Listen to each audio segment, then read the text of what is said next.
Good morning, everyone. Welcome to the Tuesday morning public meeting. If you want to join me, I'll rise for the flag salute. Pledge allegiance to the flag of the United States of America and to the republic for which it stands, one nation, under God, indivisible, with liberty and justice for all. Thank you. I'll ask Commissioner Mortensen if he wants to, for his review on the minutes. I did, as usual, review the minutes of the activities, and I move to approve those minutes. We have a motion to approve the minutes. Any questions, corrections? I have none. See none from the audience. I see no hands. Call for a vote. Those in favor? Aye. Aye. I also vote aye. Consent agenda. Since I was absent yesterday, I'm going to ask Commissioner Weber to run through the consent agenda. He was here and listened during our prep, so. Well, between Mr. Mortensen and myself, we should be able to cover most of the information that we had at our meeting yesterday. The first item on the consent agenda is a call for a hearing. You'll recall that we periodically have budget amendments throughout the year to keep things up to date. We oftentimes get notified that we receive grants and those have to be added to the budget if we hadn't anticipated that for a year. And other projects that departments report to us need budget amendments. So we'll be having a hearing on the 19th of March, considering an amendment both to finish up last year. The final bills come in January and February, so we can square that out. And then the budget amendment for the current budget year. This item number 2 has actually been withdrawn. It was submitted by our Director of Corrections, and she's gonna bring it back to us with some additional work on that. Item number 3 is an interlocal agreement with Mason County to take care of their solid municipal waste. We have been contracting with counties in the Puget Sound area, and we've considered a contract and agreement with Mason County. They've asked for a slight adjustment that renewals would be at 5-year intervals after the first period of time. So that's the only change for that interlocal agreement. Number 4 and number 5 are related. These are requests from the coroner's office. Larger counties typically have to hire pathologists to do their autopsies. More deaths, it's cheaper for them to hire a pathologist on staff. We're not that big. The number of autopsies can be handled without the additional expense of added benefits. We just have a flat rate, $120,000. And the First Amendment, number 4, adjusts that to set it at 60 autopsies a year. And that was an increase. I think it had been estimated at 48,000. But the amount hasn't changed. Well, the amount has just changed a little bit to adjust for cost of living. And item number 5 is for a substitute in case Dr. Nelson isn't available or has exceeded the amount for his contract. Dr. Lysina comes in, and the other interesting thing is they set us. This is setting a rate for child autopsies, as always a tragic situation when the infants have unusual or suspicious deaths and an autopsy has to be made. Although interestingly, the autopsies for children are handled by a grant from the state, reimbursement from the state. Still comes from the taxpayers, but rather than our general fund. So those just adjust to the 60 autopsies a year as the limit. On the next page, item number 6 is a resolution appointing Lillian Hale to be the temporary successor to 19th Legislative District State Representative Joel McIntyre. As you may know, he is in the Marine Corps Reserves, and he's been called to duty right as the session is coming to an end. And he has requested that the counties in his district appoint Lillian Hale, who is his stepdaughter, to serve in his place. The interesting little quirk is she does not turn 18 until March 7th, and the session ends on March 8th. So it's just a one-day situation. You have to be a registered voter to serve in the legislature. So one day when they finish up, reconciling all the differences, he's assured us that she's going to vote the right way. So it has been interesting because all counties that his district is part of, all the commissioners have to agree on the appointment. So we've done it, and we sent a letter to Lewis County and Wahkiakum County and Grace Harbor County, sharing that these appointments have all been agreed to.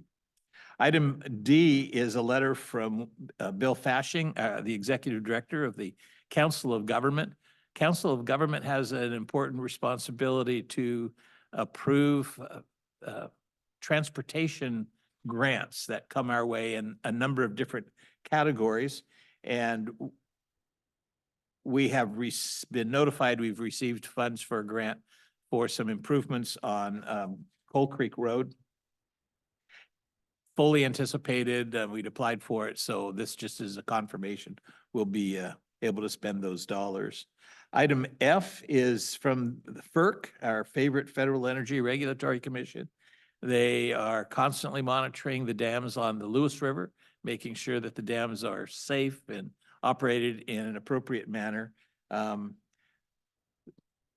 This notice refers to SWIFT number 2, which is operated by the Cowlitz County PUD, and telling us that the surveys that they've asked for have been are done and in order. And the last 2 items under correspondence represent appointments to our mosquito control district.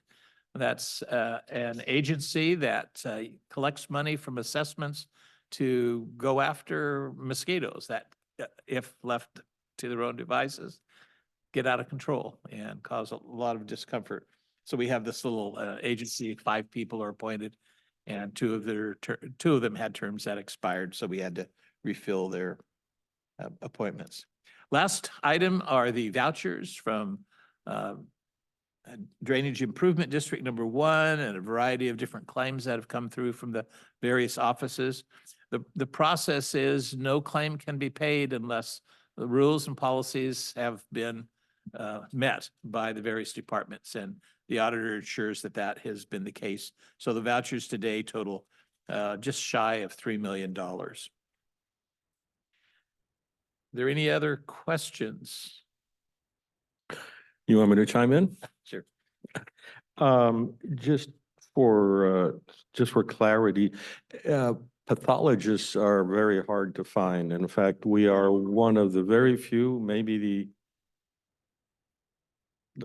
we are one of the very, very few counties that actually has a full-time pathologist that we pay for. That's item number 4. That's Dr. Nelson. That is actually a statement that says every month we're going to be paying $10,000. And Dr. Nelson is obligated to do as many as 60 autopsies in that year. We do more than 60 autopsies a year, and for that overflow, that's what the amendment number 5 is with Dr. Laxina. That amendment, Dr. Laxina is paid on a per event, while Dr. Nelson is paid in a retainer, essentially. And yeah, one comment about appointing Lillian Hale is that the session is supposed to end March 8th or 9th, but if there is a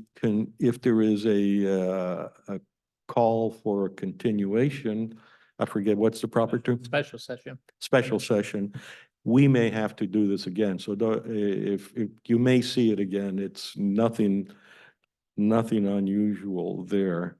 And Dennis actually chided me a little bit in a nice friendly way about bathymetry. That's item, which item was that? F? Item F. Uh, dams, you'd think you just build them and there's no maintenance. And obviously we know that our sediment retention dam has problems because it builds sediment. Same thing happens with dams. So bathymetry is just how much stuff is accumulating behind the dam wall, and should something be done about that based on the results. And I can't help myself for so in oceanography, you do bathymetry, and there are lots of ships that go across the ocean, and many of them are volunteers, and they take an instrument called an XBT, expendable bathythermograph, which is a little torpedo about this long that you drop overboard as a ship is passing by, and that torpedo is connected by a thin filament of copper, and that information is taken into the ship, and then at the end of the cruise, it's downloaded to the World Oceanographic community to see it. And what it records is temperature and as a function of depth, a very useful concept in oceanography. I could tell you some interesting anecdotes, but I think that's probably for this afternoon after we go to Dennis's house for a barbecue and beer, right? All right, there you go. Wow. You know, you talked about the sediment behind the dams. It was interesting. I had a brief conversation with somebody, and I don't recall all the details of even what state they're from, but they were having some issues with sediment buildup behind the dam to the point that was affecting capacity and flood control. So they were trying to figure out what to do with some of that. I don't know that we have it as bad here, but they were having a real issue with that. Colvin Creek is a little creek that flows north to the Lewis River through Clark County. And there's a dam, a pretty tall dam that was originally designed to provide water for a hatchery that's right down at the Lewis River below the dam. But that dam has completely filled up with sediment. I mean, it's a marsh right behind the top of the dam. And normally, you know, the usefulness of the dam is over with, so we should take it out and restore the fish passage. But the fish hatchery is down below, and so they can't remove the dam. And it's that's the only one that I've seen In our locally area? that's completely filled up. Yeah. It did not produce electricity, so it just provided water for this dam. They get it from another source now. Kind of a weird deal. There was a dam that was removed on Forest Service land on I think it was the White Salmon River, and about 10 years ago, and it restored fish passage. The dam had been built 110 years ago, and so no salmon had been able to spawn in that creek.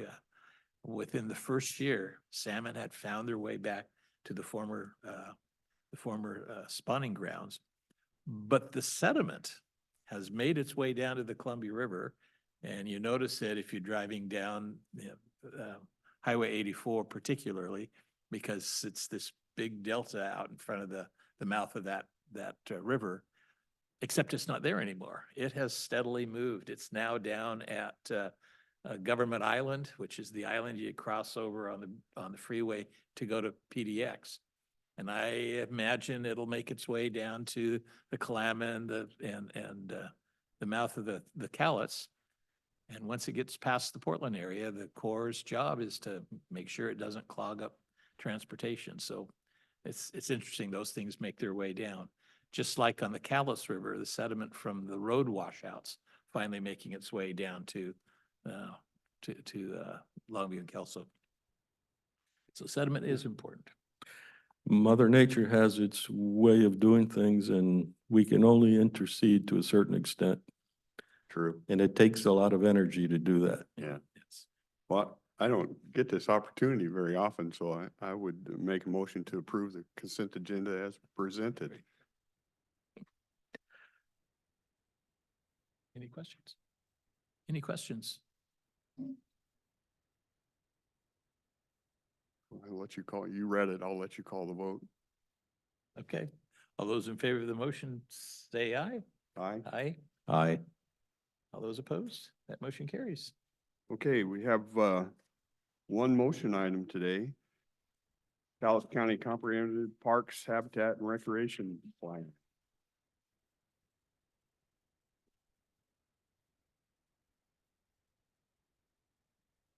While they're getting up in the setting, we do have Board of Health at 10 today. I'll try and be respectful of that, but just so you're aware.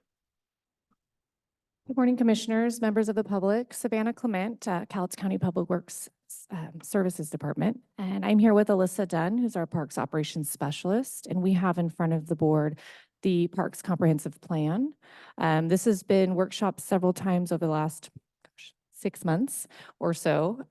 It was out for public comment back in August. And so now we have that plan in front of you to hopefully approve. And then if there's any questions or comments from the public, address those as well. Essentially, the plan is a high-level overview of all of our capital improvement projects. We do this every 6 years.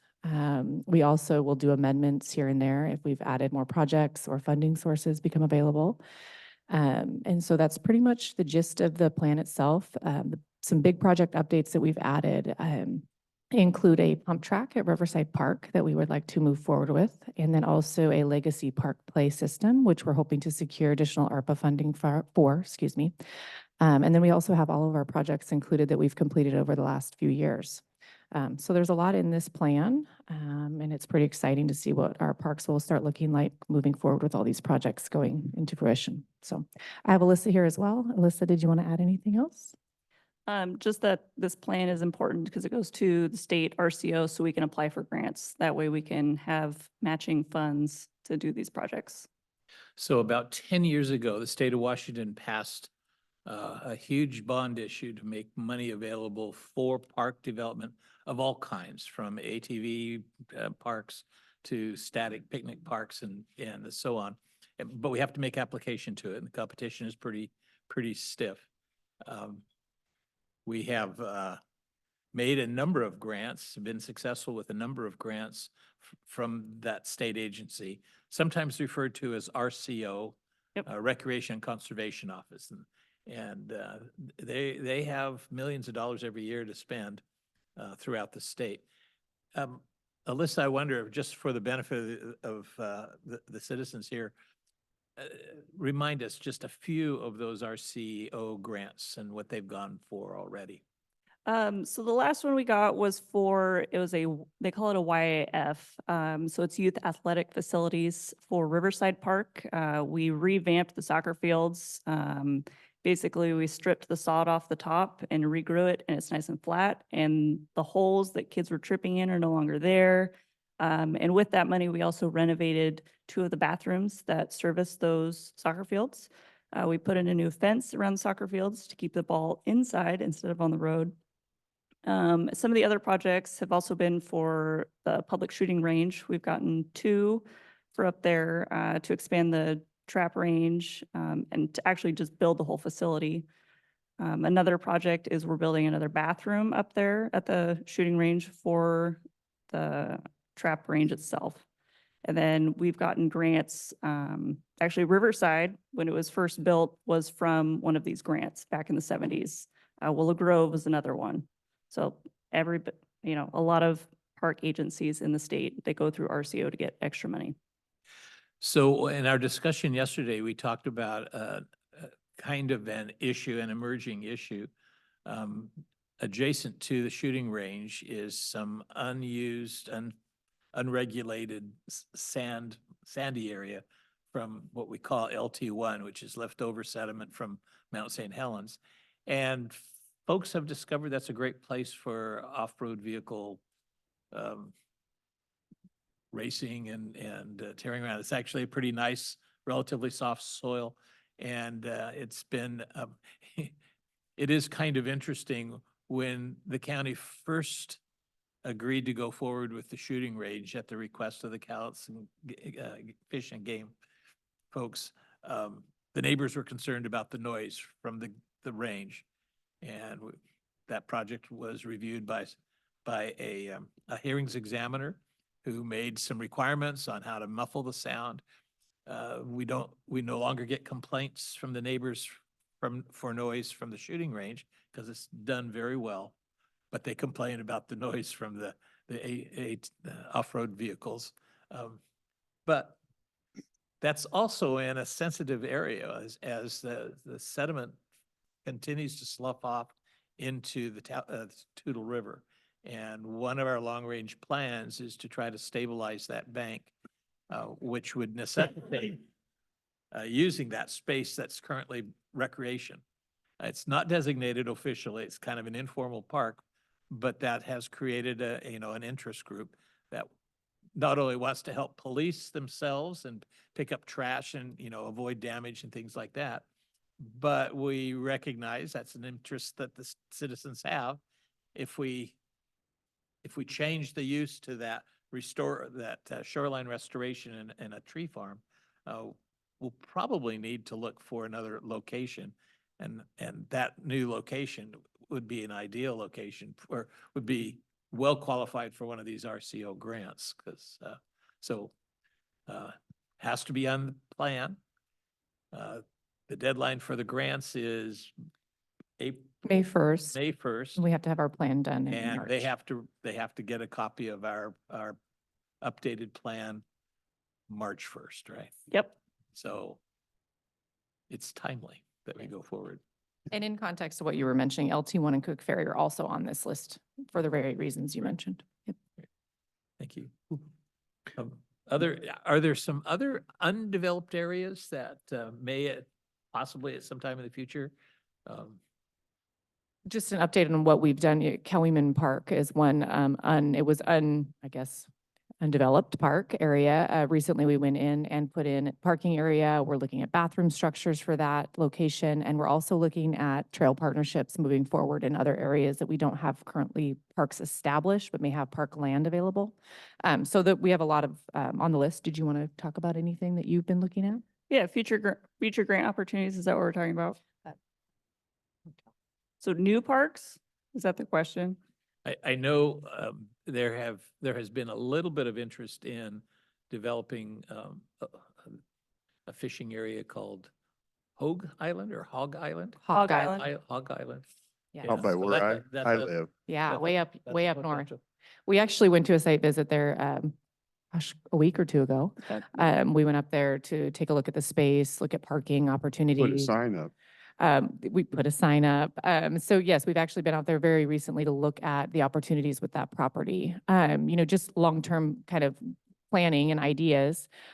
We're also looking at maybe park opportunities more South County because we don't have a lot of parks South County in Cowlitz County that are represented by our group. Maybe the Kalama Woodland area. So we have been looking, into the future at potential opportunities South County as well. But Hog Island's probably our most northernest. There's point. been a couple people that just come up and clean up and do stuff around there. and Yeah, work on it. unfortunately, we do have some trash dumping issues at Hog Island, unfortunately. So we're trying to make sure that we're, cleaning that area up so it's more visible from the road. So to try to deter some of that dumping and so. Yeah, and this plan is more for developing the parks that we already have, and we do leave parts of it open-ended in case we do want to do acquisition in the future. But we don't list specific properties that we would like to acquire, just that we're open to it. And as long as there's something in there about that, we can still go for grants for acquisition. Yeah, it's acquire additional park space in South County is listed. It's just very, again, vague, open-ended. Although the fact of the matter is, the biggest park system in the county is on the Lewis River. It's just owned by Pacificor. All of them are owned by Pacificor. Right. It's a major park program. You mentioned Kellyman Park. Mhm. That's not even been there's not been a grand opening yet, soft opening, right? Nope. No, not yet. Yeah. So, and that is up Rose Valley Road. Yeah, it's almost out towards the end of it. It's up the about cor- 11 miles or so. Is I that? couldn't tell you how many miles, but it's about where it ends and it becomes a one-lane road. So it's at the end. And over the last year, we've added, like Savannah said, we added a parking lot, and then we have a bathroom that has been ordered and it should arrive and be in by the end of May. And it's a great little park. You can access the river. Kids can go swimming Or fishing? or, yeah, I haven't seen very much fishing. Or kayaking, maybe? It's off the Kellyman. Yeah. Mhm. Great potential. Mhm. It used to be a road right away. I Yeah. mean, it is a road, former road right away that. Correct. And the roads donated it to the park system. Correct. So, one of the things I wanted to be sure that it's clear and we're on the same page is, Mr. Chairman, yesterday in your absence, we essentially, well, I was going to ask Parks and Recreation to tell us what they thought their marching orders were with respect to LT1, AKA off-road vehicle stuff. And I expressed that I thought the board was committed to providing something like that, and that part of their charter is figure it out. And there's a lot of land at LT1 that, so I wouldn't blanket just say we've got to go elsewhere. There are a lot, because that's extant, it's always easier to stay there than it is to break in a whole new area for a variety of reasons. But bank stabilization is important because it's only a matter of time before that area continues to shrink. And it doesn't mean that, so anyhow, just for the purpose of, I assume we're all three on that same page with that. I would be, yeah. Then a question for you is, do you have an update on the rest stop in Ariel that? I don't have any updates on the Cougar rest stop. As far as my understanding is it's still in legal review once we returned it back to Pacificor and their team. Okay, So you mentioned Ariel. Did you mean Cougar? Yeah, I meant Cougar, Oh, but okay. Yep, sorry, Cougar rest area. Yes. Ariel is easier to say than Then the other Cougar. place, yeah. It is a rest area that the Port of Woodland had been providing maintenance for. Correct. For some reason, Pacificor doesn't want to add that to their park system. Yeah.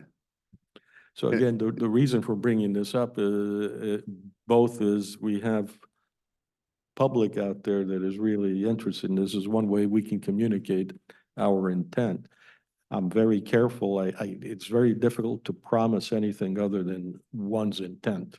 Right, and our intent and our direction from the board is that we're ready to go up and start maintaining janitorial functions at that rest stop. Unfortunately, we're just kind of, that has to be memorialized in an interlocal agreement. So that's currently, we're just kind of waiting for that to get How- approved. How many iterations of an agreement have there been?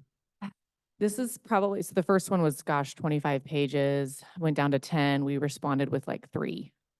So we're on our third. Would you all join me in laughing and how we can, it's just, may we maintain this rest area? Yeah. Well, we need a 25-page contract in order to do that. Our intention is to do that. We Mhm. just want to make sure it's a fair exchange. Correct. And it's not on the border, on Public Works. We're currently kind of just waiting for a response. This plan, would it be fairly correct? On the road deal, we submit projects on a yearly basis, just in case we get to them. So they're on the radar and they're available for funding. That's the same type of thing we do with this plan. Correct. That would be our 6-year plan. This is our 6-year Parks Comprehensive Plan. Yes.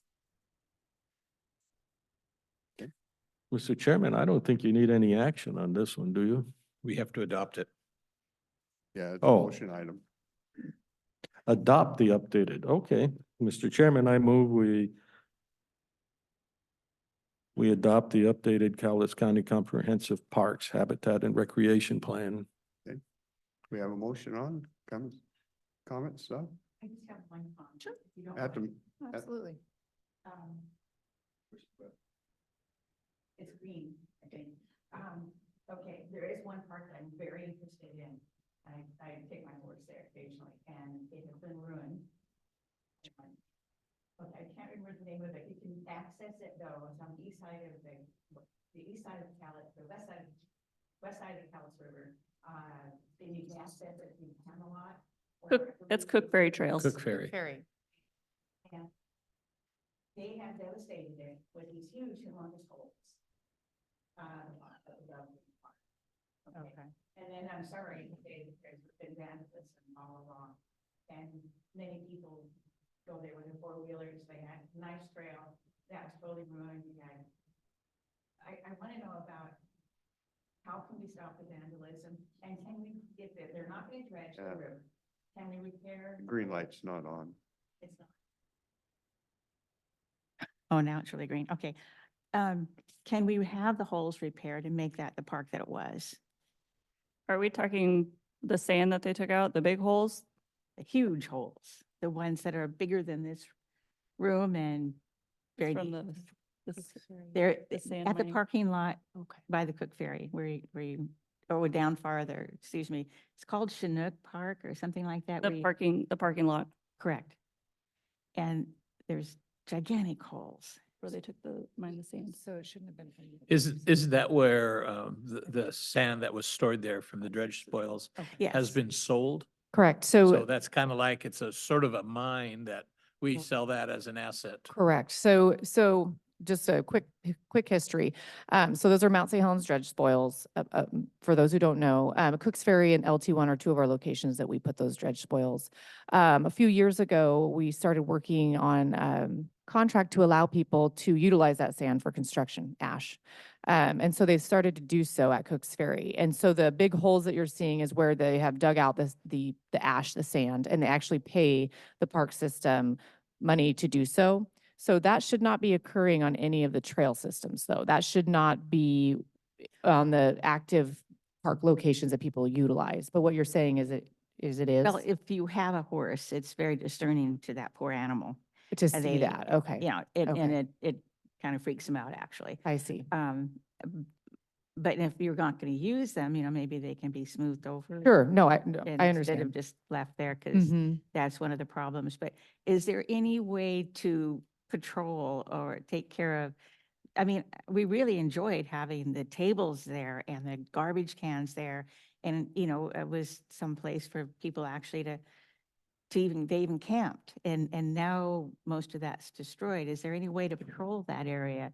Because we, you know, there are a lot of people go down and fish Mhm. on that side of the river.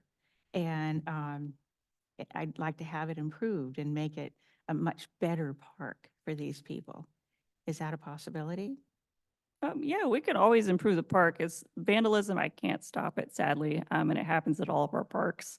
I mean, especially Cook Ferry, I hate to say it.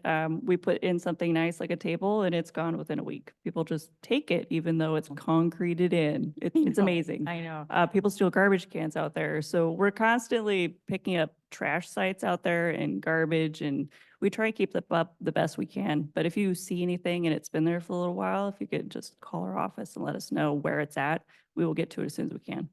Okay, thank you so much. Absolutely. Thank you. I saw some horses down on the bank from Lions Park the other day. That wasn't you, was it? Yeah. So Lions Park is Castle Rock Park on the other side of the Off lake of Huntington right there. from, Yeah, from Cooks Ferry. yeah. Cooks Ferry is one of those locations. We've not really done anything. It's not, there had been a whole series of fishing shacks that have been built over the years. I think last I heard, they were pretty well taken down, or are some of them still there? There's still some up, and it has a established trail system. Yep. And then that's about it. And then there's the bathroom that's there. It's utilized for horses and for fishing for the most part. And- S- Go ahead. So, Alyssa, your staff would obviously be the ones in charge of doing the maintenance at all the different parks, from Harry Gardner to shooting range. And then every time we add a location, that's additional stop. And we're talking about going all the way out to Cougar. Yeah. We're talking about this huge staff of employees, right? Two. Two, yeah, yeah. We've got And a that's one staff of the of- challenges that we have.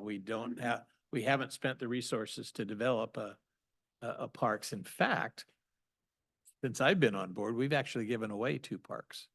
That's We correct. used to operate the park at County Line Mhm. and Willow Grove. Mhm. And because of expenses, the last recession, we spun those off.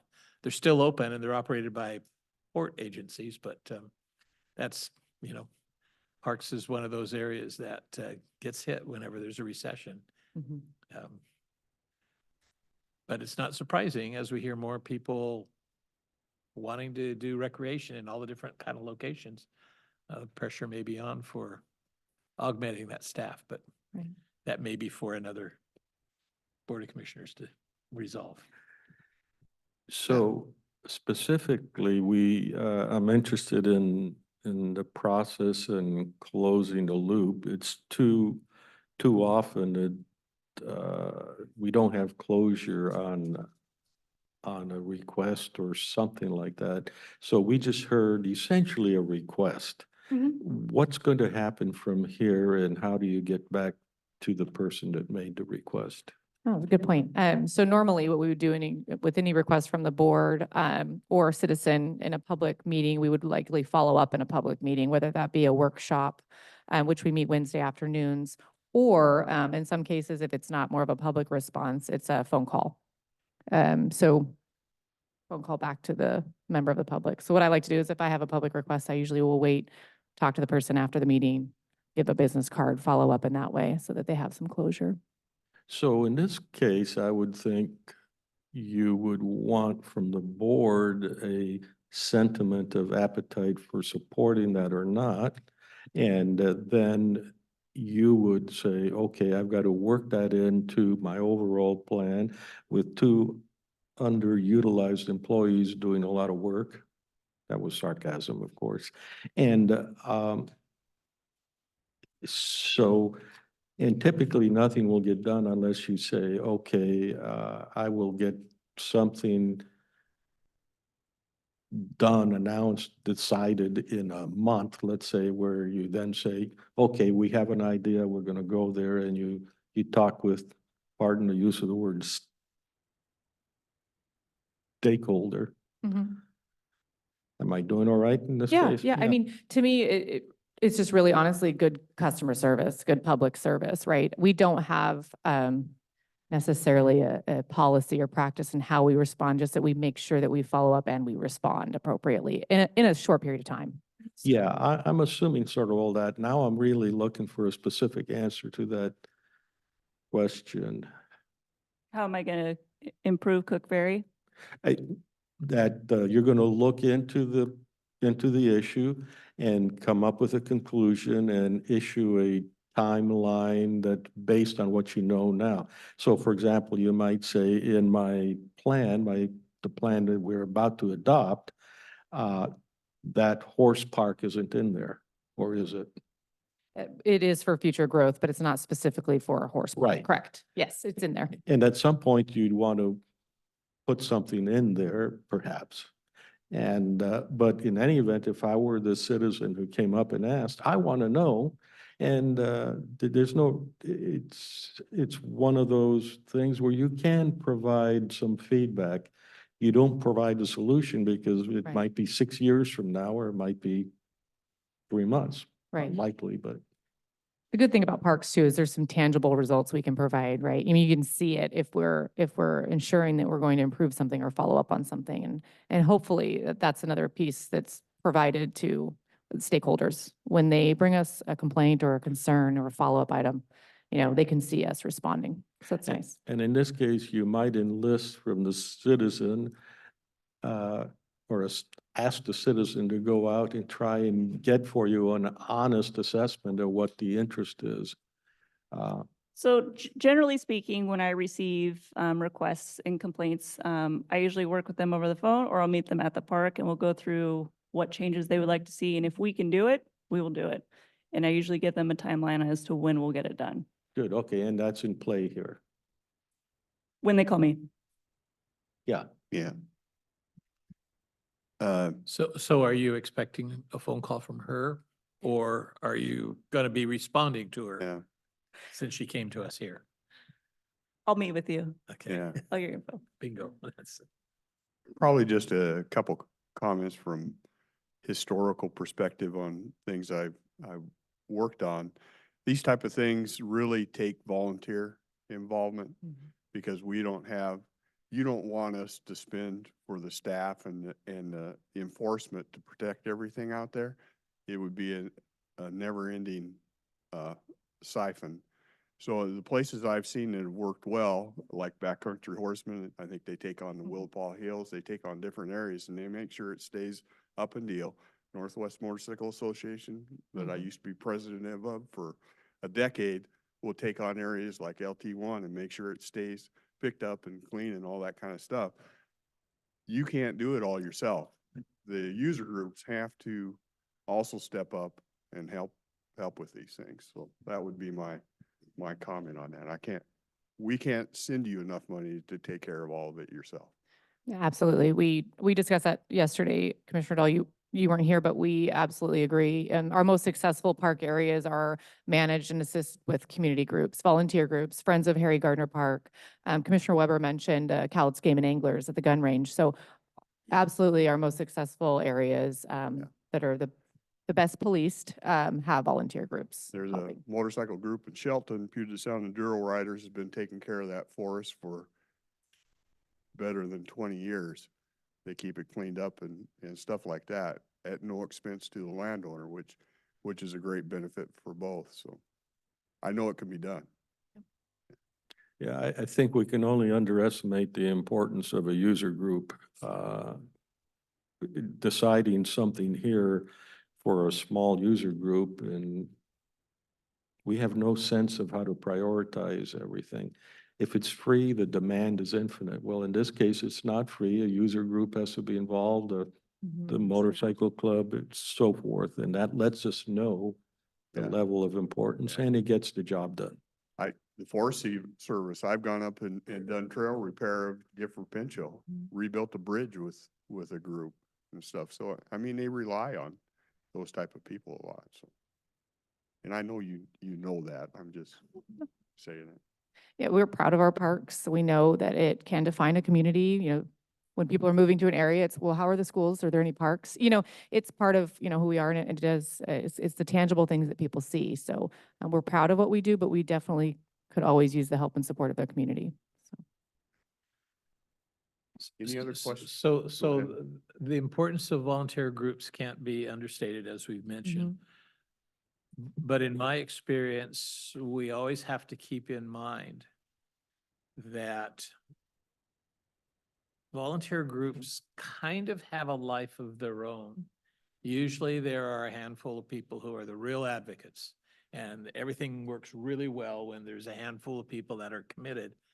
And Father Time has his way of dealing with people, and they go away. And there's the story that I like to tell has to do with City of Longview. I apologize for bringing up Longview, but there was a very active Longview Rose Club that needed a location, and they found a lawn next to the public library, and they put together this wonderful rose garden. Roses are high maintenance, and they are scrambling because those original volunteer group, they're not even alive anymore. And it falls on the shoulder of the city to try to keep that going, because how dare you take away a rose garden? And that's one of those challenges. We have a little bit of the same kind of a challenge with the shooting range. We've been told that the Game and Anglers may not have the capacity to continue providing the service out there. That's correct. We have a contract with them that expires, I think at the end of 25, is that right? Yes. they've certainly sent us plenty of signals that they may not be even able to renew it, which means what happens then? Do we shut it down? I don't think so. So volunteer groups are really important in establishing a public desire and need. But over the long term, we always have to keep in the back of the mind, there may be some additional costs to Mhm. keep the program going once that's established. I wish it weren't that way, but it's kind of the nature of the beast. Good point. Ron? I don't know any of the details about this park that we were just discussing, but I heard the word borrow pit. And when I hear borrow pit, then I know that contractors or someone are in there, they have equipment that's there, et cetera. And so part of our expectation or specification would be that they leave the site in some sort of a condition when they're through borrowing, meaning you don't leave areas that can cave in or whatever. So that becomes part of an expectation that we share with the use of borrow pits and common areas.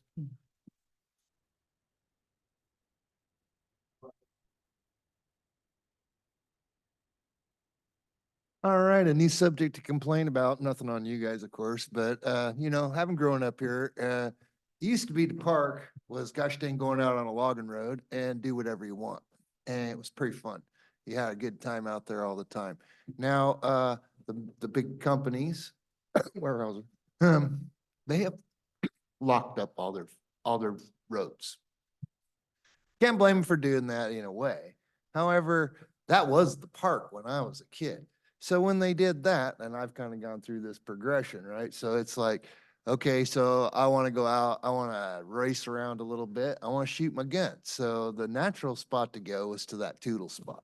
Well, then they built the gun range there, and God bless the gun range. I've gone and shot there, but I mean, you know, it ain't the same fun as, you know, wildly shooting into the air. So then you end up, because they've closed off all the woods, all this extra stress on what we have in parks, you know? And so there is one really nice spot that would make a fantastic park, and it's gonna go sitting empty forever, and that's Barlow Point, which is owned by the port. And Barlow Point used to be a spot where we would go and have a good time. We used to go to Rainier Beach regularly in the evenings when we were kids. You know, we'd go out to Rainier Beach. Well, they finally closed us off. You know, they shut us out of Rainier Beach and then so then it was like, well, let me find a new spot as Barlow Point. Barlow Point, for what the port has there, is or would be just a great place for a park. I don't think it'll ever happen, but the port's gonna end up sitting on that land for the next, 100 years or something. Nobody's gonna be able to dock out there. It's too far from everything else. It's kind of a foolish purchase on their part, I thought, but that's my point about parks is we've given the tree companies huge tax breaks on their properties, but we can't go on the roads. And we've got to build roads all the way up to those gates. And like in the situation of Cowweeman, now that was another spot I kind of got forced over to. Cowweeman's a great place to go swimming. The water's not too cold there because it comes out of a lake first. But if you go up to where you're talking about, you got to drive that one stretch of road where it's like you're in the driver's seat and you can look over the edge, you know, and you're gonna there's gonna be a lot of traffic going up that road. All of a sudden, you know, you're gonna stress out a road that's not in very good shape already.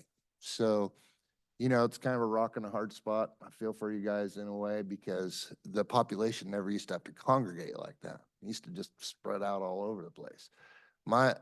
Nobody's gonna tell them to take down their gates, but really, for what they get from us, we shouldn't be restricted on being able to go up those roads. Yeah. No doubt, there's much more stresses on the local parks than there used to be. One of you made a comment about, we get assets and then the group that was involved in it disappears. And then the government is left with something else to take care of. As I look at, school boards, I look at cities, normally the way they're building, their asset base is by getting free government grants. And then at some point, then we have to start maintaining which was not included in the grant. So the common theme that I see here is we are way too agreeable to taking on new assets, whether it's from a volunteer group or through a grant process, and then not having the ability to maintain it. And it's all we have to do is look at the gigantic deferred maintenance at every one of the jurisdictions around here. And that to me is a symptom of not being disciplined enough to say no. I'd like to comment on that. The devil's always in the detail. The gun range itself was a problem from the start, and there's all kind of history there that has caused us a lot of anguish. When I look at the off-road vehicle work, some of the stuff that the chairman has mentioned, that's there, and the only thing we're essentially offering is to codify that into existence as opposed to saying that area is being used by this, but we have a more important use for that. We really ought to be able to judge the extant use against a more important, against a potentially more important use. But we mustn't discount something that's already there. Now, the gun range, I would say, is a very bad example. Public buildings, bathrooms, and things like that, it's a totally different issue than allowing freedom in public lands. The only catch is always liability issues, and I don't want to go down that discussion. I'm a little late to the party, but from what I've gathered, I don't know if this has already been covered, but Dennis, with your story, what I would, when we make mistakes, then we need to go back and say, how could we have prevented that? And so if we do get volunteer things, and there should be some sort of a contract written where everybody's expectations are that it continues to be done, handled or passed on. And if people aren't willing to take it up, then it goes away. Then it is the community's responsibility and fault. If they're not willing to do anything about it, they can't just say to the government, you do it now. They say, well, we're the ones that started it. And if we don't finish it, then it doesn't get done. Yeah, along those lines, the gun range again is a good example. I don't recall the exact dollar amounts, but I think the county has spent upwards of $300,000 in there. And comparing that to letting off-road vehicles use LT1, it's a different world. So any other questions, comments on this updated plan? I don't see any hands. We have a motion on the floor, so I'll call for a vote. Those in favor? Aye. Aye. Aye. Thank you. Thank you.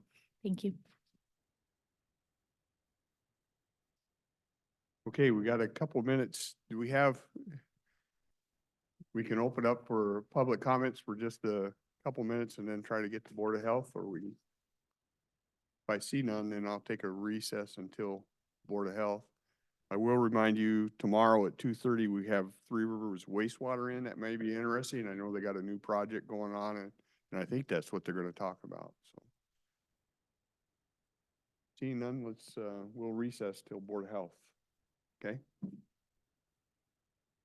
Great.